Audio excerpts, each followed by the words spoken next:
everybody. Mr. President. How are you? We had a big day in Pittsburgh, $92 billion, but it's going to be closer to $100 billion is going to be invested by the biggest financial people in the world. We had everybody there from Larry Fink to everybody else you can imagine. And it was a really great day and a very productive day. I think we're over now as a country, we're over $15 trillion of investment, and there's never been anything like that. In the history of our country, there has not been anything like it or even close. So, okay, do you have any questions? Mr. President, you announced the Indonesia deal today. You announced the Indonesia trade deal today. How many more trade deals beyond the letters will you announce before August 1st? We're working on probably 5 or 6. Of the 5 or 6, I'm not sure I really want to do them. You know, you want somebody that knows how to negotiate, but we'll probably have 2 or 3. You know, we insist on opening up the country, which is a big deal. Indonesia was great. He's a great president, and we made a terrific deal where they opened up the entire country to trade with the United States. We weren't allowed to go in and trade. I think something similar will happen with I would say, India, and we have a couple of others. But I have to tell you, for the most part, I'm very happy with the letters. You know, the letters are a deal. You know, I can't explain it any better. The letters are a deal. The press doesn't want to pick that up. But I will veer from those deals on occasion when somebody is willing. Like if Japan would open up their country, they don't do that. They just don't do that. And I don't either. I don't subscribe to it one way or the other. But they won't do that. So we might just stick with the letter. South Korea is inclined to maybe do that. So we'll let you know. But we have letters out. Every time I send out a letter, essentially that's a deal. Mr. President, Which is the date you gave of August 1st? But the date that you gave of August 1st, Right. Why stick with the date if you're saying that you No, might... payments start on August Right. 1st. The only thing that's really sacred about August 1st is that's when payments start. So they have to start paying billions of dollars to you and people. Are you a citizen of the country? Yes, sir. All right, good. You'll be very happy because you're going to be getting a lot of money. Just like they found a budget surplus. We have a budget surplus of $25 billion. Everyone said, how did that happen? It hasn't happened in many years. It happened because of good management and tariffs. Do you plan to release more details of the Vietnam, China deals? Is there going to be a paperwork released to the public? Well, I might. I don't think it matters how much you release of the deal. We have a Vietnam deal, and I would say that deal is being pretty well set. It's pretty well set. Again, that's an opening of their country. They've opened it up. Just so you know, these were closed countries. They were wonderful people, wonderful leaders, very strong, smart leaders. But their countries were closed to us, but our country wasn't closed to them. And so I said, you got to open up your country. So we're going to see. But the Vietnam deal, we may open it. I mean, I don't know. I can't tell you. Is it necessary? no. Yeah, I don't think so. Mr. President, on Ukraine, why did you settle on giving Putin another 50 days? It seems like he's had a lot of time to show he wants peace. I don't think it's a long time. I think really the question should be asked, why did Biden get us into that ridiculous war? Why did Biden bring us there? That should never, ever have happened, that war. This is Biden's war. I'm just trying to end it because we're saving a lot of lives. Why do you think his opinion will change in 50 days when it hasn't over the last... A lot of opinions change very rapidly. Might not be 50 days. Might be much sooner than 50 days. Well, to that end, when do you think the first Patriot missiles, some of these weapons that our allies will buy... They're already being shipped. From what countries? They're coming in from Germany and then replaced by Germany, and in all cases, the United States gets paid back in full. So what's happening, as you know, is the European Union, if you look, mostly European Union stuff, but let's put it in the form of NATO. It's very similar. But NATO is going to pay us back for everything.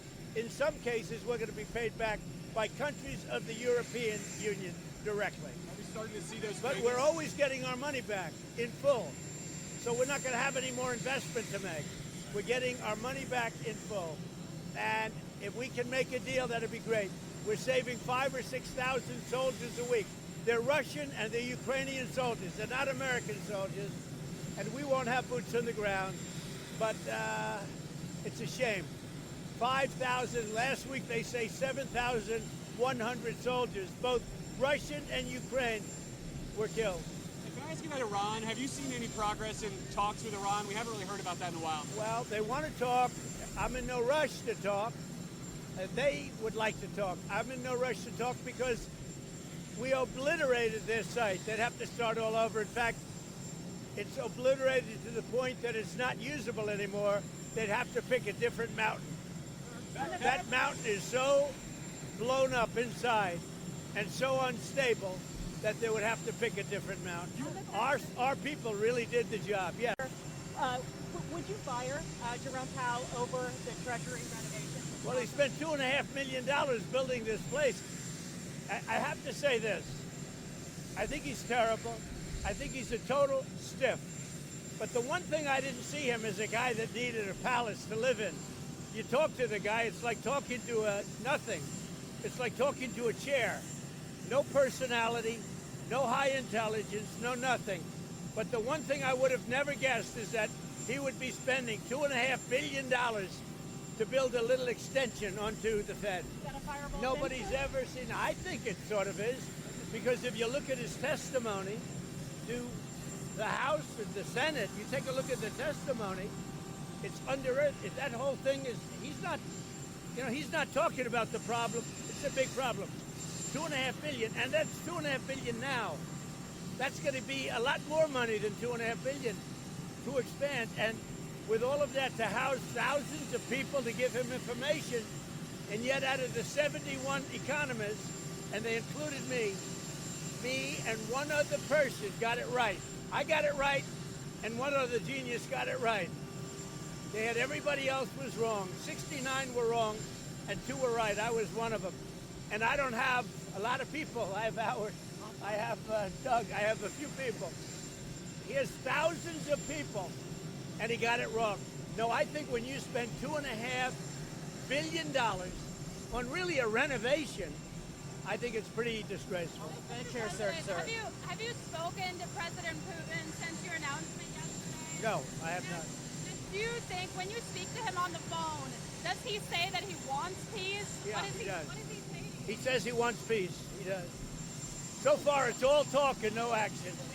But you know, if you think about it, India, Pakistan, we did so many. The Congo, and I mean, look at the deals we've made. We made all these peace deals. Look at Rwanda. It was an impossible deal to make with the Congo. I made that.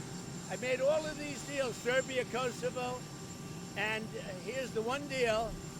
And actually, Vladimir called me up. He said, I'd love to help you with respect to making a deal with a couple of them, like Iran. I'd love to help you. I say, Vladimir, I only want to help with one deal, Russia, because you're the only deal that we're not doing too well on.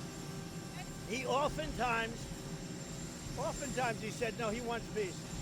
And I think he does. I hope he does. We're going to find out soon.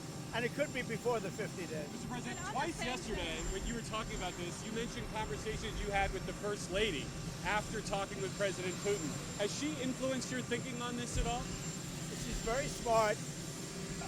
She's very neutral. She's very neutral in the sense. She's sort of like me. She'd like to see people stop dying. You know, people said, are you for one side or another?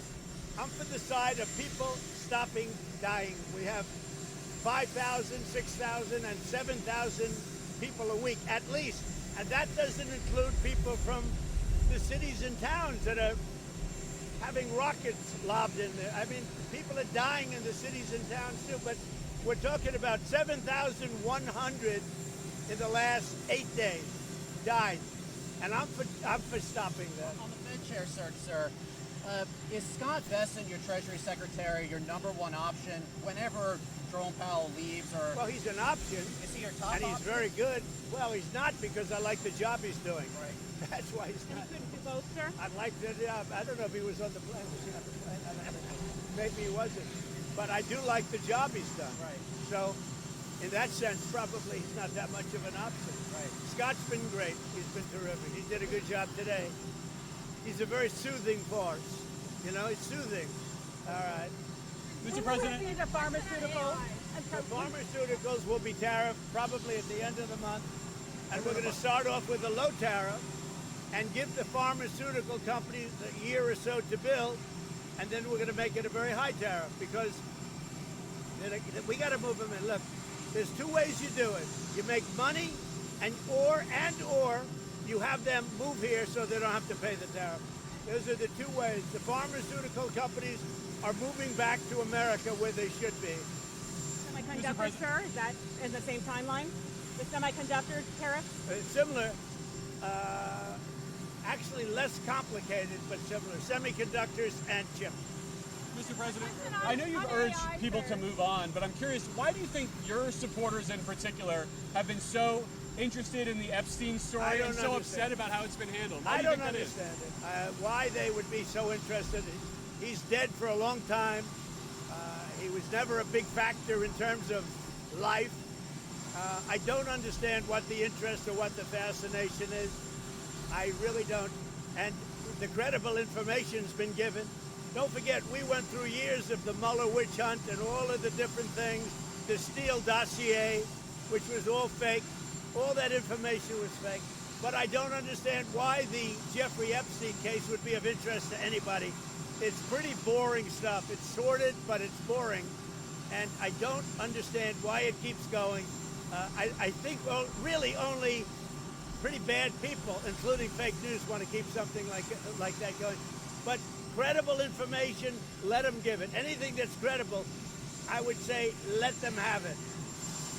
Mr. President, a question on AI.